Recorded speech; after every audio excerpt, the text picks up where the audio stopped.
राधे राधे। राधा रानी की कृपा आप सब पर बनी रहे। आज हम कजरी तीज की व्रत कथा सुनेंगे। भादो माह के कृष्ण पक्ष में आने वाली तीज को कजरी तीज कहा जाता है। कजरी तीज को कजली तीज या बड़ी तीज नाम से भी जाना जाता है।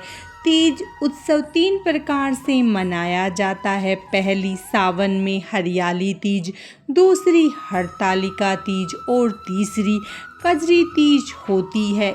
इसे कजली तीज व बड़ी तीज भी कहते हैं। वैवाहिक जीवन में सुख समृद्धि के लिए सुहागिन महिलाएं यह व्रत करती हैं और लड़कियां अच्छे वर की कामना के लिए यह व्रत करती हैं।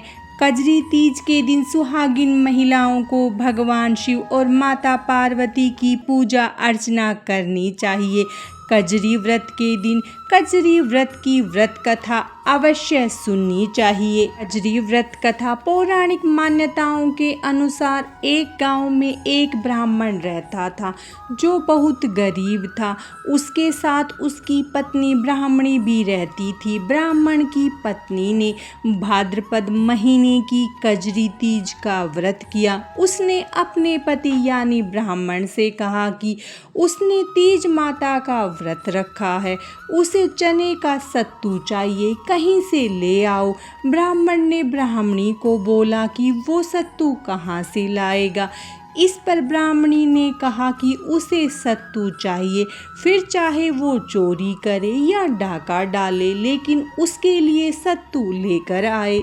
रात का समय था। ब्राह्मण घर से निकलकर साहूकार की दुकान में घुस गया। उसने साहूकार की दुकान से चने की दाल, घी, शक्कर लिया और 1.25 किलो तोल लिया। फिर इन सब से सत्तू बना लिया। जैसे ही वो जाने लगा वैसे ही आवाज़ सुनकर दुकान के सभी नौकर जाग गए।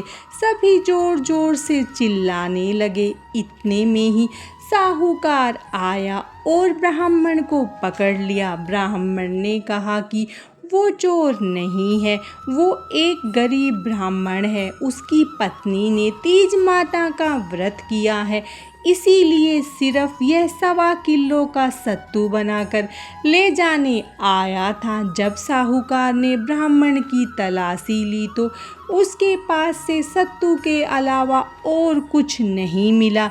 उधर चांद निकल गया था और ब्राह्मणी सत्तू का इंतजार कर रही थी।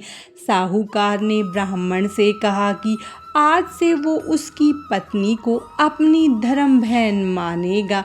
उसने ब्राह्मण को सत्तू, गहने, रुपए, मेहंदी, लच्छा और बहुत सारा धन देकर दुकान से विदा किया। फिर सबने मिलकर कजली माता की पूजा की। जिस तरह से ब्राह्मण के दिन सुखमय हो गए, ठीक वैसे ही कजली माता की कृपा सब पर बनी रहे। कजरी तीज व्रत कथा समाप्तम। राधे राधे।